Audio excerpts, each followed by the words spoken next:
Olá, pessoal, sejam todos bem-vindos e bem-vindas a mais uma edição do nosso podcast, da nossa conversa Louca Sabedoria.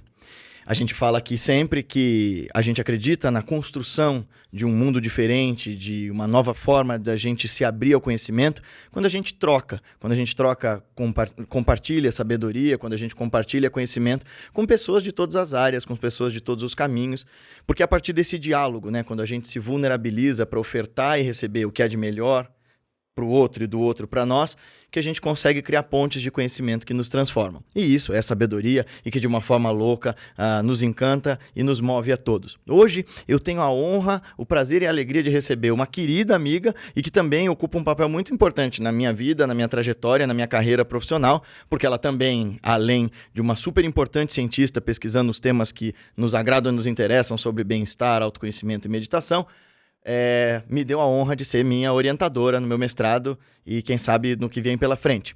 Eu converso hoje com a doutora Elisa Cosassa, que é bióloga pela USP e doutora em psicobiologia pela Unifesp e uma das mais importantes pesquisadoras na área de neurociência relacionada ao bem-estar, meditação que a gente tem no Brasil. E hoje a gente vai falar um pouco com a Elisa sobre tudo isso. Seja muito bem-vinda, Eli. Obrigada, Guilherme. É um prazer estar aqui com vocês e vamos aí, tentar contribuir um pouco para essa louca sabedoria. Na verdade, eu acho que a gente, quando pensa em sabedoria, tem que estar muito mais disposto a aprender do que a falar sobre isso. Mas vamos lá, vamos tentar contribuir. Por uma coisa que é muito familiar para a Elisa, vinda de família de ascendência japonesa, a gente começa agora, a partir desse programa, por uma ideia da Paty, né? A gente oferece chá para os nossos convidados, porque no Oriente como um todo, na Índia, na China, no Japão, o ato de receber, de sermos os anfitriões, a gente oferece chá como um gesto de paz, de diálogo, e porque chá é gostoso pra caramba, e esse aqui é ótimo, então a gente sempre vai oferecer chá para os nossos convidados, pra gente ter uma marca distintiva no nosso podcast. Além do Bhairava ficar olhando com essa cara super agradável e feliz para nós durante o programa. Obrigada. O nosso patrocinador de chá é ninguém. Então, mas se quiser alguém patrocinar, alguma fábrica de chá. Exatamente. Se algum produtor de chá, alguma fábrica de chá, algum mercado oriental quiser patrocinar, estamos abertos, né, Ed? Sim. Muito bem. E esse aqui é um chá excelente, inclusive, que eu nem vou fazer propaganda, mas é uma bolinha de mexerica aqui. Espero que você goste. Li, conta pra gente um pouco sobre como começou sua trajetória com as práticas contemplativas. Eu acho que vem do interesse da minha família, né? A minha família sempre foi muito ligada a diferentes tipos de religiões, né? Então, era um mix em casa. Então, desde a minha mãe, que era católica, minha avó, que era da Seishonoye, meu pai era zen budista, e assim vai. Aí, minha tia-avó era da Umbanda, pelo menos por um tempo, e aí vai. E aí, você acaba se interessando, né? Achando tão curioso viver numa família dessas, e começa a se interessar em estudar e em conhecer um pouco mais diferentes tradições. Que legal. Eu, no final da história, com todos esses contatos, não dá para a gente escolher e ter uma religião. Pelo menos no meu caso, isso não é uma realidade.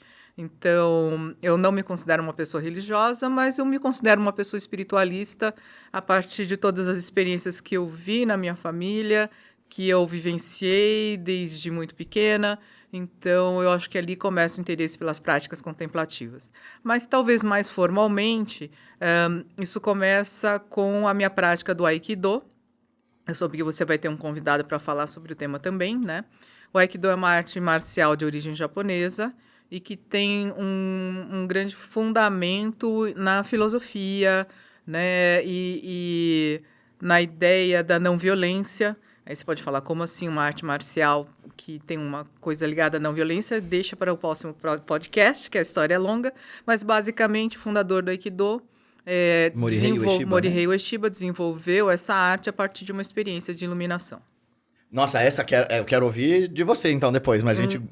vamos deixar, deixa aí para o seu outro podcast. A gente ouve... Então, a prática meditativa, a prática contemplativa, a realização dos movimentos do Aikido, né, ela tem que ter essa base de contemplação. E pouca gente sabe, mas a Elisa, ela tá com o objetivo de cumprir todos os tipos de atividades exóticas que um ser humano pode cumprir. Mestra de Aikido, surfista, meditadora, cientista e mais um monte de coisa. No final, acho que ela vai começar a fazer escultura em mármore também, né? É. Pianista também, cantora de uma época também. Não, na verdade, assim, a minha história com piano foi quando eu era criança, eu estudei 7 anos, depois eu larguei e agora penso em voltar a tocar, né? Agora tendo um pouco mais de tempo aí para fazer essas coisas. Quanto tempo você ficou no Aikido, Eli? Praticando, assim? Praticando e dando aula, eu comecei aos 12, foi até os 46, né? Então é um longo período de tempo. Basicamente, eu interrompi essa minha carreira no Aikido porque o meu trabalho, né, na área de ciências começou a ficar mais, vamos dizer assim, requerendo a minha atenção e o meu tempo. E para você dar aula de arte marcial e treinar arte marcial, você realmente precisa estar ali presente naqueles horários, naquele período. Como eu já era 5º grau faixa preta e era professora, isso implica também aos finais de semana você estar disponível para os exames de faixa, ser árbitro e outras tarefas. E realmente eu vi que a minha agenda eu tinha que fazer algumas opções. E também eu já estava com um problema na minha coluna e tal, eu achei que já era hora de eu dar um tempo, né, na minha história do Aikido. Eu aprendi muito, eu acho que muito do que eu sou hoje, né, vem dessa prática, porque meditar, né, estar sentado é muito interessante para o autoconhecimento, mas na hora que você tem que colocar isso em ação, é que você realmente vê o que você aprendeu. Essa é a minha opinião. E é interessante que quando você convive com a Elisa, ela é uma pessoa super calma e pacífica, mas ela é extremamente assertiva, assim. Ela consegue dar respostas muito diretas e muito pontuais para as coisas. Eu suponho que isso tem a ver com a arte marcial, né? Porque você não pode ficar elaborando muito na hora de se defender, por exemplo. Sim, eu acho que vem muito disso mesmo. Dessa experiência com a arte marcial. Inclusive, é algo que eu recomendo muito para as pessoas. Praticarem uma arte marcial, aquela que você tiver mais afinidade, não precisa ser o Aikido, mas eu acho que saber se defender, saber se posicionar, né, são habilidades que você aprende treinando arte marcial, mas treinando de verdade, né? Não assim, enfim. Eu acho muito interessante. Eu fiz bastante tempo karatê, hapkido e fiz até Krav Maga e essa experiência, tanto de uma pessoa agitada e com propensões violentas como eu era, de se apaziguar a partir disso, é muito interessante. Como também essa ideia da propriocepção e da interocepção, né? Da consciência corporal, que é uma coisa que a gente vai falar mais quando a gente entrar na meditação, mas que eu comentei antes da gente, né, ficar mais próximo. Eu via que os meninos que eram preparadores físicos, atletas, eles meditavam muito melhor. E você comentou comigo várias vezes que o pessoal, para quem você dá aula no surf, por exemplo, tem um desempenho na prática meditativa que tende a ser melhor do que das pessoas que são sedentárias, por exemplo. Eu percebo que eles aprendem mais rápido, né? Provavelmente essa questão que você comentou da propriocepção e da interocepção fazem toda a diferença, né? Para você ser um atleta de alto nível, certamente você tem que parar e se perceber, né, em diversos momentos e estar em ação e se perceber, né? Então, isso ajuda demais essas pessoas a fazer o processo de contemplação. Você comentou que seu pai era zen budista. Você chegou a fazer zazen, aprender zazen com ele ou você aprendeu com o Aikido? Não. Ele era zen budista, tipo assim, como a maioria de nós somos católicos. Né? Vamos para cerimônias, etc. Né? Mas imagina só, você que é uma criança que de repente está numa cerimônia zen, daí a pouco está lá na igreja, daí a pouco você se interessa ali, vai ver uma questão de um terreiro de Umbanda e assim por diante. Aí a minha tia, que fazia Ouija, Nossa! e ela era muito boa nisso, né? Uou, assim. Então você fala assim, temos coisas muito interessantes que nós estamos vendo. É por isso que ela não tem medo de espírito, poltergeist, essas histórias todas que chegam pra Elisa, ela leva numa boa. Você tava vivendo isso desde criança. Desde criança. Você tem, inclusive essa história do Zen, você me contou que tem um tio seu que depois você descobriu que foi abade de um mosteiro importante no Japão, né? Sim, eu tenho um tio, ele ainda ele está no Japão, mas agora o filho dele já assumiu, né, o mosteiro, porque ele já é bem idoso, tem mais de 80 anos, Enfim, ele inclusive foi professor, né, de universidades budistas, ele era realmente um erudito, né, Tá no desses sangue. temas.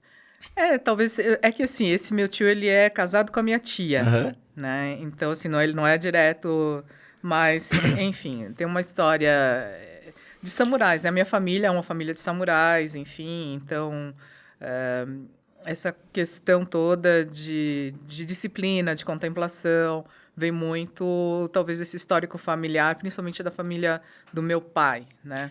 A gente já tinha falado sobre isso algumas vezes nas outras conversas que a gente teve, que eu acho que esse ethos familiar, tanto da gente saber a nossa história, como da gente ter a estrutura do cultivo dos valores e da disciplina como uma coisa imbricada na família, faz diferença nos primeiros anos de vida, né? Eu acredito que faça sim, né? Ahn, por quê? Porque te ajuda a treinar a mente a se direcionar para as coisas e a fixar a sua atenção para isso, né? Então, eu me lembro assim, mas por outro lado, isso pode ser muito cruel, É né? isso que eu ia te falar. Porque o que acontece? Uma criança que cresce, né, não sei, de uma família japonesa, coreana, chinesa, né? Não vou dizer que são todas, mas muitas vezes elas são estimuladas para o alto desempenho desde pequenas, né? Foi o meu caso. Então, tinha que tirar notas altas na escola, né? Na hora que você pensa em que faculdade você vai entrar, só tem um mantra USP, USP, É né? verdade. Na época, né, não tinha muitas outras opções. E isso faz com que você também crie uma certa ansiedade, né? E, eu penso assim também que deva existir uma ansiedade genética na minha família, lembrando do meu avô, como é que ele era, explosivo, minha mãe super ansiosa, né? Então, Você eu se acho que considera uma pessoa de ansiosa? alguma maneira, eu acho que isso veio para mim. Eu me lembro quando eu era adolescente, eu tinha uma ansiedade, né? De ter que corresponder a essas expectativas todas, mas é uma coisa que depois eu fui trabalhando comigo, em especial, eu acho que com as práticas, tanto marciais quanto meditativas propriamente, de você conseguir desvencilhar o que é você e o que é o outro, né? E quem você quer ser e o que os outros querem que você seja. É isso que eu ia perguntar em seguida, porque beleza, a gente vem no Brasil num contexto de famílias muito diversas, de histórias muito diversas. A maior parte de nós não tem esse rastreio da ancestralidade, como acontece com as famílias, principalmente orientais, né? De a gente saber quem são as gerações para trás. Então, tá bem, eu não tive essa disciplina em casa. Por exemplo, lá em casa eu era a única pessoa que gostava de ler. Eu fui a primeira pessoa que gostou de meditar e eu fui aprender essas coisas sozinho e fui encontrando os professores e os mestres.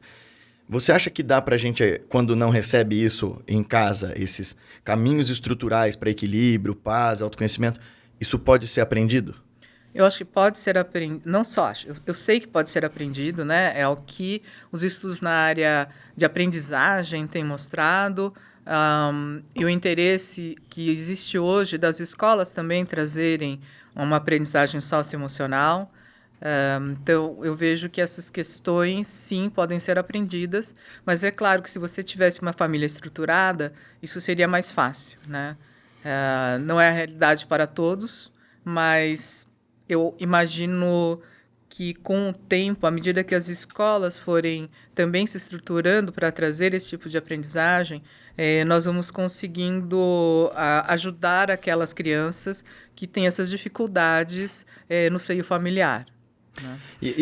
Perdão. Não, o que eu ia comentar é que a questão familiar hoje em dia ela é tão complexa, né, em diversos aspectos, desde o tempo que os pais têm para realmente cuidar daquela criança, né? Muitas vezes a gente ouve aquele discurso, mas o que importa é a qualidade, não é a quantidade. Sim, mas a quantidade com qualidade seria uma boa contribuição, né, para a educação e desenvolvimento cerebral, emocional daquela criança. Porque senão, assim, nossa, meu pai é uma pessoa que eu amo, é admirável e tal, mas que eu vejo de vez em nunca, então ele é um estranho admirável, né?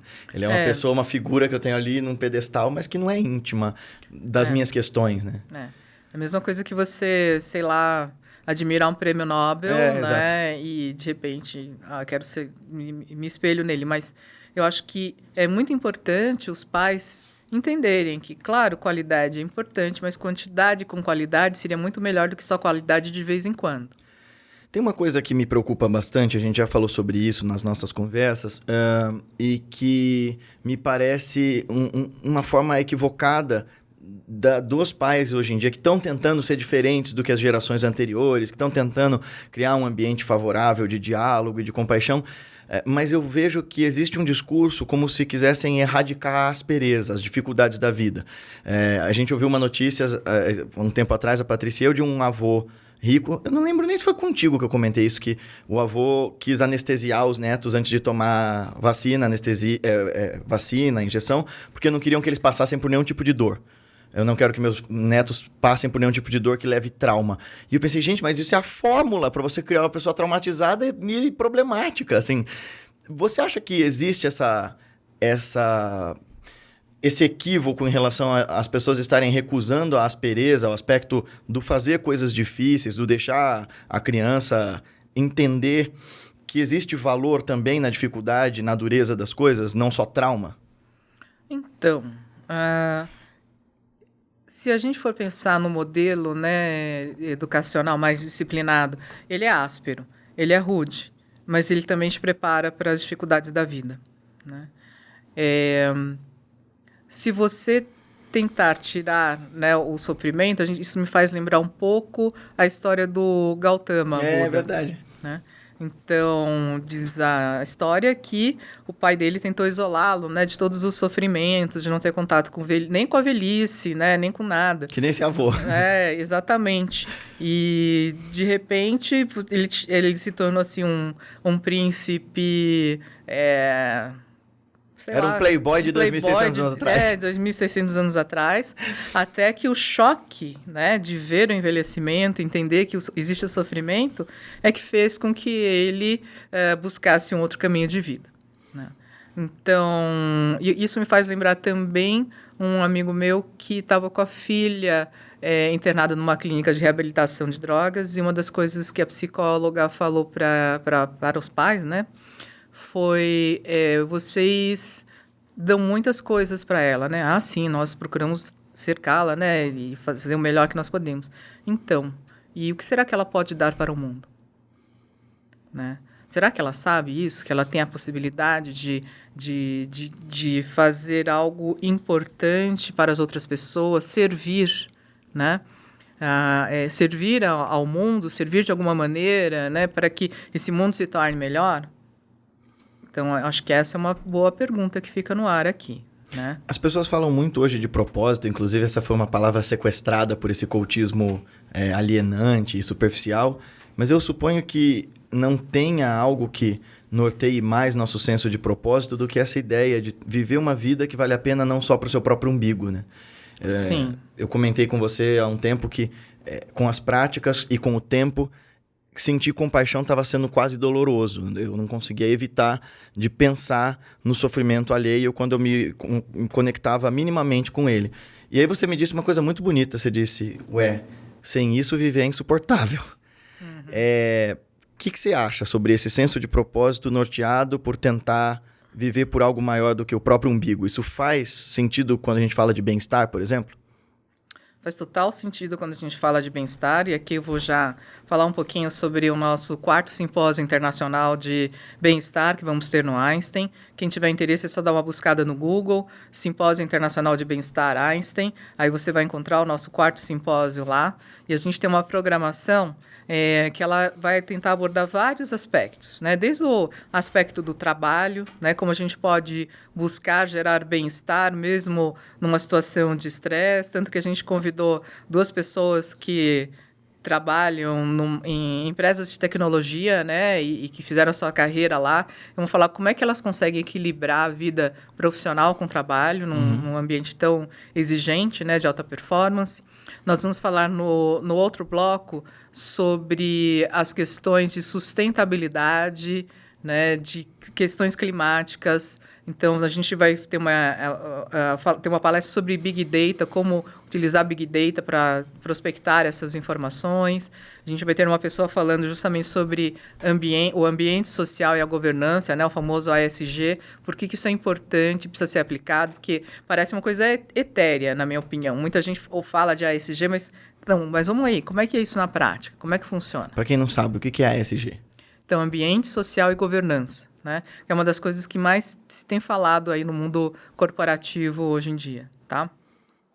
Um outro ponto que nós vamos abordar é justamente essa questão do trabalho voluntário, do cuidar do outro, né? Não só voluntário, mas assim de você realmente se dedicar a buscar um bem maior.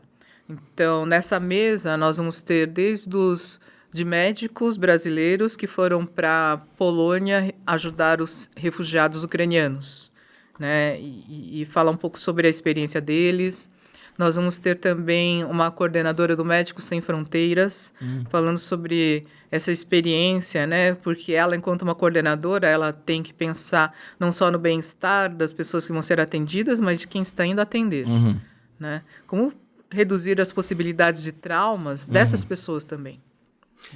Tem um aluno meu que foi médico do governo, né? Ele se voluntariou, acabou indo trabalhar com as famílias que sofreram as tragédias de Brumadinho e Mariana. E ele teve um burnout terrível no processo. E aí, como é que a gente fala para uma pessoa que vive uma profissão de extrema exposição a estresse, de extrema exposição ao sofrimento, como é o caso, né? Ele vendo famílias que perderam tudo, não perderam só casa e rendimento, mas perderam entes queridos e tal. Como é que a gente faz para que essa pessoa consiga sustentar algum equilíbrio emocional ou sair também dessa crise, né? Porque a gente tende a acreditar que existam panaceias e jeitos mágicos e não existe. Mas qual é o caminho para a gente trazer uma pessoa dessa para um lugar de equilíbrio? Eu acho que eu conheço tenho uma amiga, né, Ana Maria Zampieri, que foi também fazer esse trabalho. Mas ela tem uma equipe que é treinada, né, recebeu treinamento tanto para, vamos dizer assim, para elas mesmas conseguirem lidar com a situação e ajudar a cuidar das outras pessoas. E sempre dentro da equipe, tá? De assistência nessas situações de catástrofes, tem também psicólogos que vão lá e não vão atender as pessoas. Elas vão estar ali para atender os psicólogos que foram fazer o trabalho, né? Então, existe todo um trabalho de treinamento. Geralmente, são pessoas mais experientes, né? Eu acho que tem todo um cuidado. Você tem 100% de blindagem numa situação dessas? Nunca. Ele era um médico clínico geral, jovem, né? Recém-formado, que foi lá para socorrer o grosso da coisa. Então, por tudo isso que você está me falando, não seria o perfil indicado para um trabalho desse assim tão hardcore logo no início, né? Creio que não, né? Eu acho que muitas pessoas vão por motivação de compaixão, né? O que é louvável, né? O que é super louvável, mas... E às vezes falta a pergunta, opa, peraí, será que eu tenho estrutura para isso? Às vezes a pessoa até acredita que tem porque ela não passou pela experiência, né? Mas eu vejo, assim, conversando muito com a Ana Maria, né, que eu admiro bastante, essa questão da parte do treinamento, de procurar selecionar de preferência pessoas mais sêniores, né? Isso faz uma grande diferença. Ter a pessoa de apoio lá, né, justamente para os profissionais que vão fazer o atendimento. E, infelizmente, nós vamos ter cada vez mais catástrofes, como a que a gente teve em Maui também recentemente, né? E temos que ter pessoas preparadas para cuidar. Pergunta off-topic, já que a gente tocou no tema, e acho que esse tipo de lucidez é importante. Uma das coisas que a gente aprende muito com a Elisa e com a Jeane, num curso que eu vou falar para vocês a respeito, que vale muito a pena vocês procurarem, que é o Cultivate Emotional Balance, a formação para professores. Mas a gente fala muito de equanimidade, né? De olhar para as coisas como elas são e não como a gente gostaria que elas fossem. E você falou, nós vamos ter muito mais catástrofes pela frente. Até por isso que você não pode blindar demais uma criança. Pois é, então, esse é o ponto, né? Como é que eu vou isolar ela se o mundo inteiro vai estar nesse mesmo barco? Exatamente. Então, assim, de novo, eu acho que o treinamento de arte marcial, né, desde tenra idade, ele pode ser muito interessante, né? Porque, entre aspas, não é um sofrimento extremo, mas existe a questão da criança entender a importância da disciplina. Conhecer a dor, né? Conhecer a dor e conhecer o respeito. É verdade. Né? E entender também que ela não é a rainha da cocada preta, né? Que tem outras pessoas que sabem mais do que ela, são maiores, são mais fortes, né? Entender como é que é essa questão no mundo, né? Eu lembro disso no Karatê, que era muito interessante. Tinha uma menina muito magrinha, bem menor que eu, e ela era faixa preta. E toda vez na hora do contato pessoal, eu tomava um pau dela. E toda vez meu professor punha junto com essa menina. E era um golpe muito mais do que no corpo, porque eu não machucava nem nada, mas era um golpe no ego, né? Todas as vezes a mesma menina, faixa preta, eu deixava o braço sobrando, ela, pum, eu olhava pra cima, tava no chão. Eu acho que isso estrutura o nosso caráter, né? Você conseguir fazer isso com respeito e dignidade, entender que tem horas que...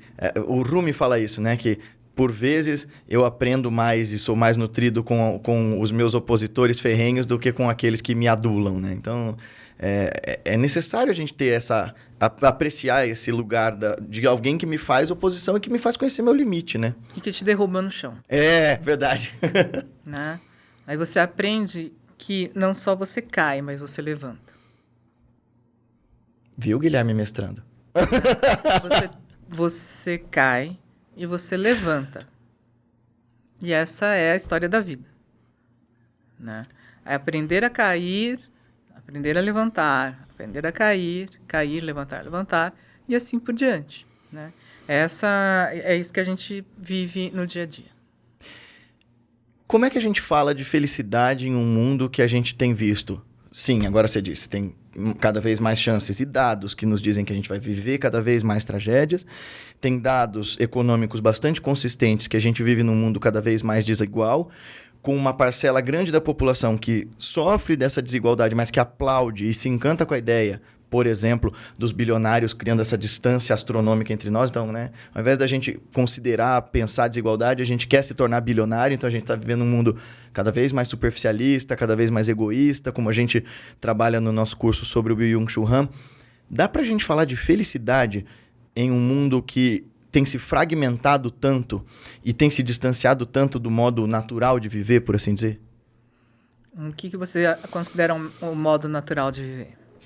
Quando a gente fala de um modo em que a nossa vida, por exemplo, seja organizada em torno do cultivo, por exemplo, do bem-estar, ou quando a gente pensa no que seria a nossa vida humana nos últimos séculos, né? E que esse jeito que a gente criou de viver de super desempenho e de hipercompetição não é aquilo para o que a nossa estrutura psicológica mesmo foi preparada ao longo dessa nossa evolução. Dá para falar de felicidade com tudo isso? Então, mas a nossa evolução, ela é pautada basicamente em sobrevivência. Uhum. Né? Então, faz pouco tempo que existe civilização, que existe medicina, que existe psicologia, que existe polícia. E direitos humanos. Direitos humanos, direitos LGBTQIA+, proteção à criança, proteção a idosos. Uhum. Né? É até estranho, mas de um lado é o melhor mundo que a gente já pode estar vivendo. Uhum, né? É verdade. Apesar de que em algumas partes do nosso planeta nada disso é muito respeitado. Né?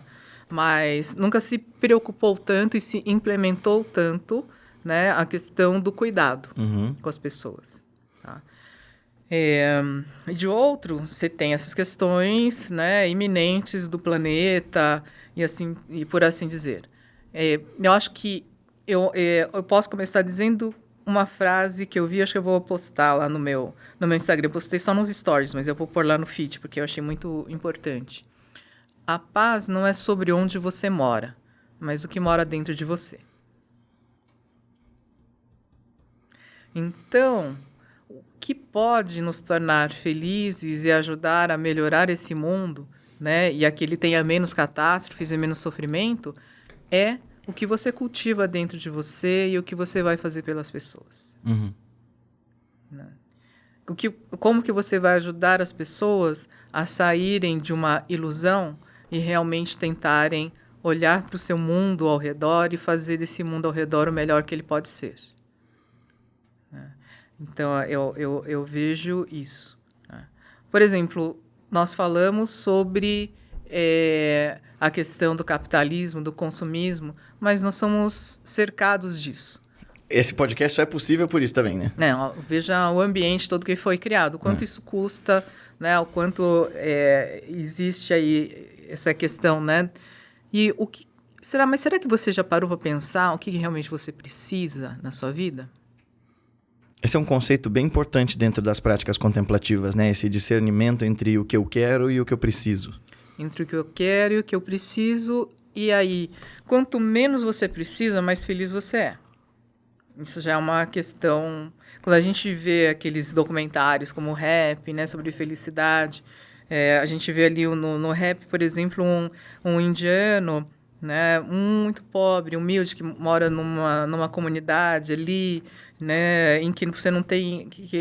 a cobertura de saco de lixo, etc. E ele se mostra muito feliz, porque ele consegue reconhecer no que ele tem uma família, né? Ele tem aquele lugar para dormir, ele tem ali o trabalho. Então, de alguma maneira, ele se mostra muito mais feliz do que outras pessoas que têm muito mais recursos. Mas, por quê? Porque o foco dele está ali. Ali está o que ele sente que ele precisa. William James, né? Exato. Por outro lado, a gente que olha aquela situação pensa, podemos fazer algo para ajudar essas pessoas. Uhum. Então, eu acho que quem olha e pode ajudar também deve ajudar, né? Para que aquela situação possa ser menos sofrida. Eu acho que é assim que a gente vai ajudando a construir um mundo melhor, né? E, por outro lado, também, ele e os filhos possam entender que a vida deles pode ser melhor, né? Mas eles não precisam ter aquela sensação de apego, né, terrível, tal. E querer ser um bilionário. E querer ser um bilionário, senão eles vão se tornar a vida deles miserável. Uhum. Mas que tal se pudermos dar educação, construir uma casa melhor, essas pessoas ficarem abrigadas, mas ajudando elas a entenderem que no final aqueles valores que elas têm realmente são os que importam e que muitas vezes pessoas que têm muito dinheiro não são capazes de ver.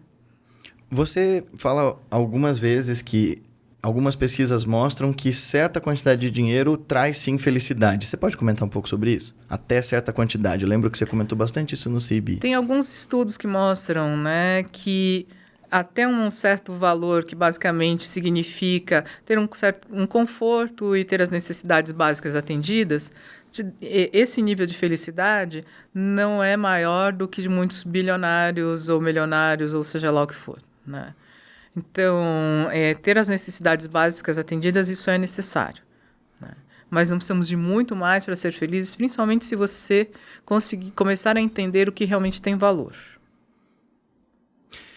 Como é que a meditação ajuda a gente a entender isso? Assim, como é que eu descubro o valor das coisas ou o valor em mim? Qual é o processo que você acha que a meditação contribui para isso? Eu não acho que só a meditação, tá? Honestamente falando. Eu acho que é uma questão de você entender quais são os valores, uhum. né? Quais são os seus valores, o que realmente importa. Uhum. Né? A praticar a meditação pode te ajudar a, primeiro, se acalmar, se tranquilizar e a ver o mundo com outros olhos. Uhum. Né? Olhos que não são tão apegados e que tanto necessitam de riqueza, vamos assim dizer. Uhum. Então, se você conseguir, de alguma maneira, se tranquilizar e diminuir as suas ansiedades, você já está diminuindo boa parte das suas necessidades. Né? Mas, de novo, só meditar não é suficiente. E hoje eu entendo também o seguinte: a maior parte das pessoas não vai implementar uma prática meditativa de, sei lá, de 1 hora, todos os dias. Como né? um modo de vida. Como né? um modo de vida, tá? Até essa semana eu estava dando uma aula do Cultivando Equilíbrio Emocional, e aí a pessoa perguntou, né, como é que eu faço para conseguir meditar, ter essa disciplina? Eu falei assim, primeiro, nada que dependa só de disciplina se sustenta por muito tempo. Tem que haver apreço, né? Carinho com aquela prática. Você tem que gostar daquilo, aquilo tem que ter um significado. E não precisa ser meditação, qualquer coisa. Estudar matemática, também. Se você não tem um prazer de estudar matemática, de fazer cálculos, de trabalhar com computador, você não consegue reconhecer esse prazer, essa disciplina não vai se manter. O mesmo vale para a meditação, o mesmo vale para ir para a academia. Né? Se for só uma questão de disciplina, não, o meu personal falou que eu tenho que fazer atividade 3 vezes por semana, e aí tem que ser isso, tem que ser aquilo e tem que ser aquilo. Só o tem que ser já começa a ficar meio estranho. né? Dificilmente você vai conseguir manter por muito tempo, tá? Então, é bem importante entender que nós precisamos começar a ver a importância do apreço, de apreciar as coisas. E será que a gente pode aprender a apreciar? Creio que sim. Né? Tem coisas que eu não apreciava. E hoje eu aprecio de tanto insistir e ver e fazer. E aí você vai começando a ver que você consegue construir esse apreço. É como treinar o paladar, né? A gente experimenta uma, duas, algumas vezes e aí você vai aprendendo as nuances daquele outro sabor e descobrir que não precisa ser só doce para eu gostar. Então pode ser amargo, pode ser azedo. Como é que a gente faz, então, para desenvolver gosto por fazer alguma coisa que, assim, eu preciso fazer, por exemplo, tem um monte de gente que gosta de reclamar do próprio trabalho e diz que, eu não posso mudar do trabalho. Sempre dá para mudar, mas e se é o caso realmente? Eu não posso trocar isso. Eu acho que o caso é a gente mudar o jeito que a gente vê e que a gente lida com as atividades que a gente faz. Tô aprendendo muito isso aí, viu? Inclusive com ela. E é muito precioso isso. Mas como a gente faz isso? Assim, de que jeito a gente pode dar essa abertura para aprender uma coisa que antes você tinha um bloqueio ou estava fechado para aprender?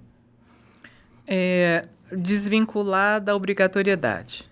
Acho que esse é o primeiro passo, né? Então, eu tenho um trabalho, talvez ele seja chato e tal, mas começa a fazer, né? E começa a sentir o prazer de você concluir cada atividade, né? E para um pouco a cada atividade que você conclui, para um pouco, respira, vai tomar um café, um chá, vai conversar com as pessoas, volta, né? Cria conexões com as pessoas no trabalho, né? Se você acha chato, outras pessoas devem achar também, né? Então, eu acho que só o cuidado que a gente tem que ter é de não criar aquela confraria da reclamação, que aí todo mundo se afunda mais, né? Mas as pessoas conversaram e falaram, putz, realmente não tá fácil e tal. Mas e aí, como é que tá em casa? Falar de outras coisas, né? Mas essa apreciação de, puxa, eu consegui concluir essa tarefa, terminei, bacana, agora vamos para a próxima. Tem muito a ver também com o tipo de foco que a gente quer dar para a realidade, né? Essa é uma coisa que a gente, antes de fazer qualquer treino em equilíbrio emocional, qualquer treino em autoconsciência ou terapêutico, a gente acha que emoções e essa linha do pensamento, essa linha que a gente está tão acostumado, ou da reclamação, ou da autossabotagem, a gente embarca nessa montanha-russa e acha que o carrinho está fechado e que você tem que ir nela até ela te destruir. Mas uma coisa que a gente aprende, que eu aprendi muito contigo, a gente até em algum grau inventa o que a gente está sentindo e a gente elabora o que a gente está sentindo e tem uma hora que a gente pode dizer, opa, deixa eu olhar para o outro lado. Acho que esse é um pouco do papel dessas pausas e desse ato de observar, né? E a impaciência é a mãe da frustração, né? Então, assim, lidar com a impaciência é uma das coisas que eu acho muito importantes, né? E cada vez mais nós estamos mais impacientes porque tudo é fácil. Tudo é fácil. Desde você subir até o seu apartamento no 10º andar, você entra no elevador e sobe. Né? Que nem aí você vai para uma situação como essas 2 próximas semanas no meu prédio, que não vamos ter elevador. Virou uma catástrofe. Então, você vê assim a coisa virando uma catástrofe para muita gente, né? Então, a questão de você entender que as coisas têm um processo, elas pode ser que elas demorem, né? Isso é muito importante. E como ensinar paciência num mundo em que tudo é imediato? Essa é uma coisa louca, enquanto professor de meditação, que eu não sei se as pessoas gostam sequer de ouvir. Porque elas ouvem todas essas histórias mágicas, né? Meditação virou uma panaceia, né? As pessoas acham que elas vão curar qualquer problema com meditação e que isso vai acontecer numa única sessão de 15 minutos. Quando leva anos para que os efeitos da meditação mais profundos comecem a aparecer. E você já falou comigo, a gente já discutiu isso, sobre que meditação não é necessariamente para todo mundo. Embora eu e você pratiquemos e ensinemos, a gente concorda que meditação não é necessariamente para todo mundo. E eu conheço pessoas que não meditam e são muito melhores pessoas do que muitos meditadores. Essa é a verdade, né? Porque também meditar cria aquela ilusão de que porque eu medito eu sou melhor. Né? Para quem que meditação, cientificamente falando, né, em termos de saúde, para quem meditação não é recomendada? Olha, é difícil você falar não é recomendado, porque a gente acho que não tem evidências para tanto, mas que a gente tem que tomar cuidado. Pessoas com transtornos mentais graves, tá?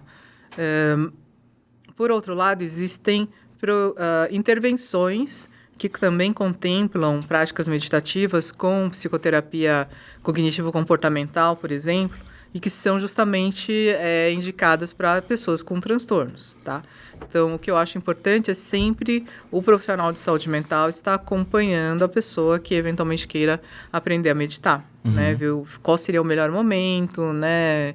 Enfim, A gente quanto comentou... tempo. O que eu acho importante era isso. Tempos curtos. Tempos curtos, eu acho que isso... Teve uma pessoa que procurou a minha, você, falando, eu quero fazer práticas longas e tal. E aí nós dois acabamos dizendo para a mesma pessoa, sem saber, né, que pelo quadro não era legal e que certas práticas, por exemplo, com visualizações, imaginação, não seriam muito legais para pessoas com esse tipo de transtorno, né? Que práticas atencionais são mais benéficas nesse caso? Provavelmente, tá? A gente está pensando num caso, por exemplo, de uma esquizofrenia, de uma psicose, né? Então, coisas que possam se aproximar de uma experiência psicótica, eu acho que a gente tem que criar uma distância disso, mas ir para coisas do tipo prestar atenção na sua respiração, nas sensações do corpo, podem ajudar a pessoa. Como é que a gente faz para estabelecer esse negócio de equilíbrio emocional?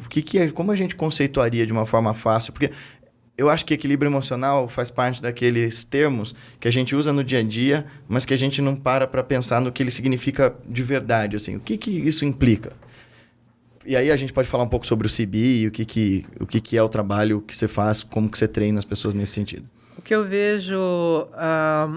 o equilíbrio emocional, ele acontece quando você consegue expressar as suas emoções na intensidade correta, a emoção correta, né, dentro daquela dada circunstância. E a gente tem que entender que a vida é dinâmica, então você tem que estar observando isso a cada tempo. Não existe uma resposta emocional que demonstre que você tem equilíbrio emocional. Né? Aliás, uma outra coisa que eu acho muito importante é que as pessoas me perguntam, como é que eu sei se a minha prática meditativa está funcionando? Se a prática meditativa está funcionando, se ela está trazendo benefícios na sua vida diária. Se o seu comportamento tem mudado na sua vida diária. Se a sua forma de interagir com as pessoas e de fazer as coisas está mudando. Senão, não está funcionando. Né? Ou você está perdendo tempo. Então, eu acho que isso é uma coisa muito importante. Então, a prática meditativa, ela pode ajudar o equilíbrio emocional? Sim, existem várias técnicas, justamente por te fazer perceber melhor, introspectar melhor, sentir melhor como funcionam as suas respostas emocionais, que músculos contraem, o que está acontecendo, que calor que vem, que frio que vem, né? E aí você parar e falar assim, não, peraí, estou entrando no episódio emocional, e agora, qual a melhor maneira de responder? E o surf? Como é que começou essa história na sua vida? Porque tem um aspecto até científico do surf no teu trabalho, né? Então, como é que a Elisa, mestra de Aikido e meditadora e tudo mais, e cientista, virou surfista? Na verdade, eu acho que faz tudo parte de uma coisa só, né? Da curiosidade. Então, eu sempre fui uma pessoa muito curiosa, eu sou uma pessoa muito curiosa, e quando eu me interesso por alguma coisa, eu quero experimentar, eu quero fazer. E ela vai fundo, hein? E eu quero conhecer de verdade, né?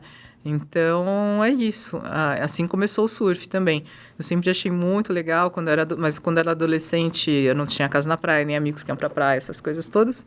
Então, eu não fui surfar. Mas eu comecei a surfar com mais de 30 anos, né? E daí eu acabei criando uma rede de amigos também, essas coisas ajudam muito, né? Pessoas muito legais. Esse é um ambiente onde as pessoas são muito espontâneas, né? Elas são muito verdadeiras, eu costumo dizer, até porque elas não estão vestidas, né? Literalmente elas estão despidas. Então, você está usando só roupa de praia, né? E eu acho que isso tudo faz uma diferença. Né? Tenho encontrado pessoas que eu acho que elas conseguem expressar muito mais autenticidade do que fazendo outros tipos de práticas. Né? Em que encontraram, inclusive, como é que dizer, um caminho de vida, né? É um estilo de vida, é uma atividade física, as pessoas se apoiam bastante, né, nas comunidades, enfim, é muito, muito bacana ver isso. Eu tenho a impressão de que, assim, embora seja um esporte competitivo, quando ele é feito, né, para a competição, existe uma amistosidade, assim, entre os atletas que eu não vejo em outras formas de esporte. Parece que eles se gostam mesmo, né? É verdade. Né? Sempre tem as exceções, mas, no geral, as pessoas se gostam, né? Isso é bacana, elas se apoiam, né? Quando aconteceram aquelas catástrofes em São Sebastião, a comunidade do surf foi uma das que mais se movimentou para ajudar as pessoas, né? E você fez algumas pesquisas, ou está fazendo algumas pesquisas com os surfistas. Você pode contar um pouco para a gente? Olha, são coisas que ainda estão em andamento, né? Eu acho que a gente melhor dizer mais para frente. Porque eu sei que você comentou que a prática de equilíbrio emocional para alguns atletas, não precisamos falar quem, assim, mas que melhorou até o desempenho deles nesse sentido. Sim, né? Sem dúvida, né? Eu tenho feito esse trabalho com alguns dos atletas, inclusive, que participam do Mundial de Surf. Participei, por exemplo, junto com a Personal Boards, né, com o Eduardo Takiguchi, que você conhece também, o Eduardo que me chamou para fazer esse trabalho. A gente fez com o Felipe Toledo, né, atual campeão mundial. A gente já trabalhou também com o Pedro Quintas, do skate, o Lucas Chaparral, do skate também. A gente está agora com o Samuel Pupo, também do surf, Ian Gouveia, Cauê Germanos, alguns atletas que a gente tem feito um trabalho, né? E eu posso dizer porque eles postam sobre esses aspectos aí, né, do treinamento. E na verdade, é um treino específico de regulação emocional e de foco. Né? E uma das coisas que ajuda muito é que eu conheço o esporte, eu surfo, né? Então, quando eles me comentam algumas dificuldades, eu consigo elaborar algumas coisas que eles poderiam fazer para lidar com essas dificuldades específicas. Mas uma pessoa dentro de um outro contexto, no ambiente corporativo, por exemplo, poderia fazer esse treinamento contigo e obter esse tipo de benefício?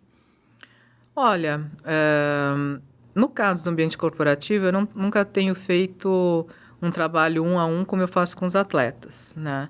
Geralmente, quando são treinos corporativos, a gente faz com as equipes, coletivos, né? Aí a gente vai mais no Cultivating Emotional Balance mesmo. Eu acho o CB, eu comento isso bastante, eu acho o CB a forma laica de meditação mais eficiente que eu conheci. Ela é bastante simples, elegante nisso. Agora a Elisa já tomou chá frio, poxa vida. A gente tá aqui, ó, blá, blá, blá, blá, blá, blá, nem deixa ela experimentar o chá. É bom, pelo menos? Não tem problema. É bom. Como é que você vê essa coisa das pessoas tratando meditação como a grande panaceia? Assim, eu tenho muita preguiça dessa ideia de que essa prática, ou essa técnica, ou essa terapia é a grande solução para o planeta. Eu não acredito não consigo acreditar nisso, nem quando falo de Kriya Yoga. O que a gente diz para essa ideia de que essa forma de meditação, tipo, sei lá, mindfulness, agora é a nova parada? Porque eu vejo que você tem pesquisas com todas essas formas de prática, elas têm seu lugar e seu benefício, mas elas não vão fazer milagre para ninguém, né? Na verdade, eu nem tenho mais estudado meditação per se. Tá? Isso é uma coisa que... Primeiro porque eu vejo isso. Que são poucas as pessoas, né, no mundo, né, em que vão realmente se dedicar a fazer a sua prática diária, que realmente se identificam, vão praticar, sei lá, talvez pelo menos meia hora por dia, etc, etc. Então, eu tenho me interessado muito por programas que incorporam práticas meditativas dentro desse programa e que podem ajudar as pessoas, mais pessoas. Como é o caso do C-Learning, né, também? O meu caso do C-Learning, que é nas escolas, como a intervenção que a gente fez adaptando o Cultivating Emotional Balance para a comunidade Paraisópolis. Uau! Onde as práticas são bem curtas e mais atividade física, né? Então, eu acho que esse tipo de intervenção pode ser atingir muito mais pessoas, né? O aplicativo que a gente desenvolveu também junto com o pessoal da Natura, pode ir para muito mais pessoas. Eu acho que eu vejo dessa maneira, né? Quem realmente tiver o intuito de praticar meditação mais profundamente, que bacana. Mas eu sei que vai ser uma pequena parcela das pessoas e enfim, né? Se realmente a pessoa não se dedicar humildemente, né? Só vai criar mais uma pessoa arrogantemente dizendo por aí, eu medito, então eu faço e aconteço. Sou um mega yogi, né? Eu sou um mega yogi. Pra gente ir fechando, Eli, as tradições todas, você diz que não é religiosa, mas você aprendeu muito com as filosofias e os caminhos dessas tradições todas. E geralmente essas tradições contemplativas, mesmo a arte marcial, falam muito sobre o problema do ego, como o ego é a raiz, a fonte do sofrimento. Como é que você enxerga isso conciliando o discurso que você tem todo o arcabouço do discurso científico, sua própria experiência pessoal e todo esse estudo das tradições? O que é esse lugar desse ego que gera esse sofrimento? Você concorda com isso ou não mais? Não, honestamente falando, eu acho que isso é o tipo de coisa que a pessoa só deveria se preocupar um pouco mais para frente. Mas o que eu quero perguntar é assim... O que eu quero te dizer, né? A pessoa fica tão apegada ao conceito do ego, da dissolução do ego, Sim. que está lá o mendigo na rua e ela passa reto. Né? Que tem o cachorrinho sofrendo e ela prefere comprar um cachorro em vez de adotar um cachorro, né? E assim por diante. Né? Então, assim, eu acho que se ela pensar mais em compaixão, é uma grande solução para essa grande questão do ego. Né? Porque à medida que você vai desenvolvendo compaixão e autocompaixão, você vai conseguindo lidar com o seu ego e também ampliando o seu ego para outras pessoas, para a comunidade. O que é compaixão? A compaixão em primeiro lugar, ela envolve a empatia, de você perceber o sofrimento do outro e a intenção de querer cuidar desse outro, né? Enquanto referindo-se ao outro. E a autocompaixão se refere a você perceber o seu sofrimento e você querer acolher e cuidar desse sofrimento tão bem quanto você cuida dos outros. A autocompaixão, portanto, não é um egoísmo porque ela não se fecha em você. Ela é um referencial em que você se compara, o quanto você se cuida e quanto você cuida das outras pessoas. Né? Acho que tem que ter um equilíbrio disso. Né? Então, resumindo a história, honestamente, dissolução de ego, isso não é uma preocupação para mim. Porque isso não vai resolver a vida Nem quem é esse ego. Prática da maioria das pessoas. Isso pode ser uma grande armadilha. Né? Você fica tão preocupado com o ego, né? Pode ser a grande armadilha em que você fica fixado ali e você deixa de fazer as coisas que realmente podem desenvolver a sua espiritualidade.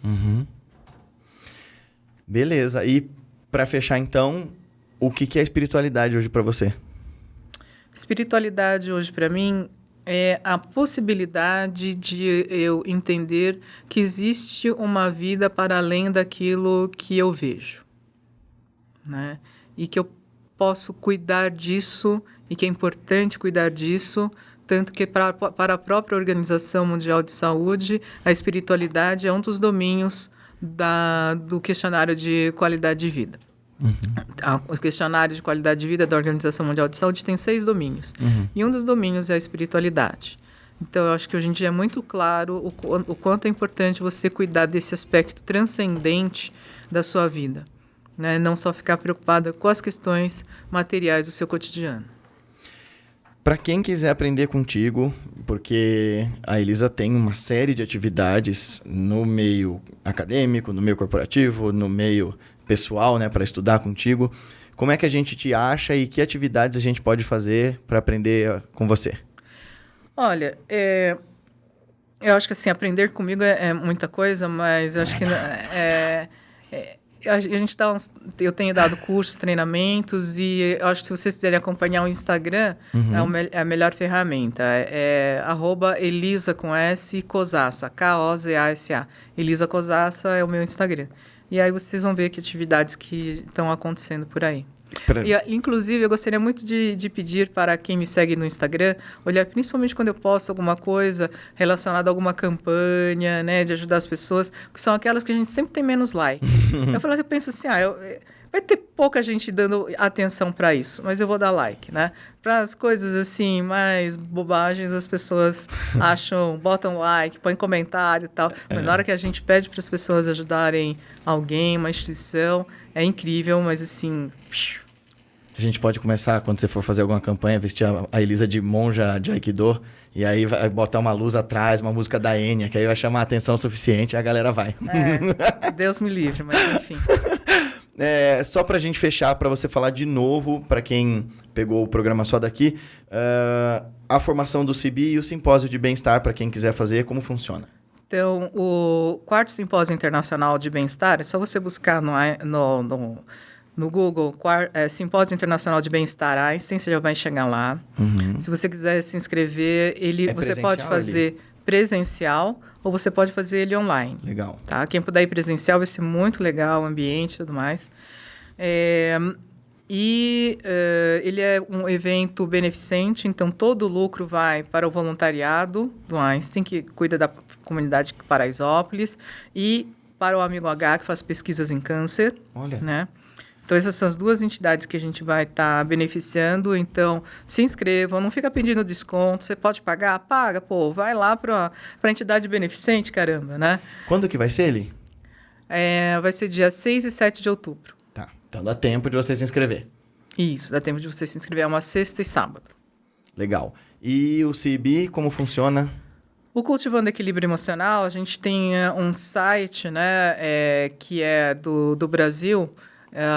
eu não vou lembrar agora. Mas se você buscar Cultivando Equilíbrio Emocional, você vai encontrar o site onde você vai ver diversos professores, né, dando aula do treinamento, enfim, não precisa ser só comigo.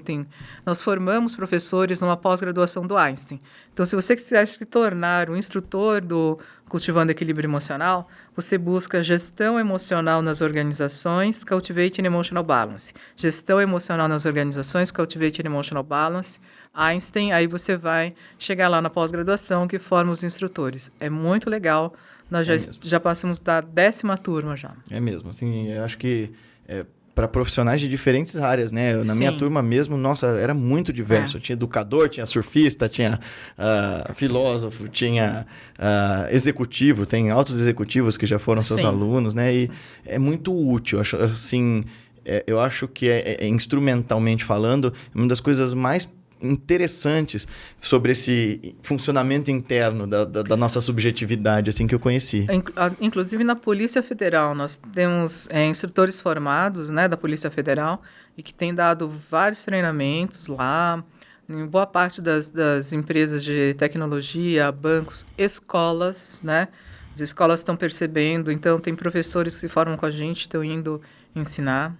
É muito legal, gente. Eu acho muito legal procurar. Eli, muito obrigado por ter participado aqui com a gente. Já falei para vocês, né? É uma honra, porque além de minha amiga, de ser uma cientista que eu acompanho e admiro já desde que eu a conheci em 2015, é também minha orientadora. Então, eu estou apresentando minha chefe para vocês. Parça. Obrigado, Eli. Valeu, Venha obrigada. sempre que quiser. Muito obrigada.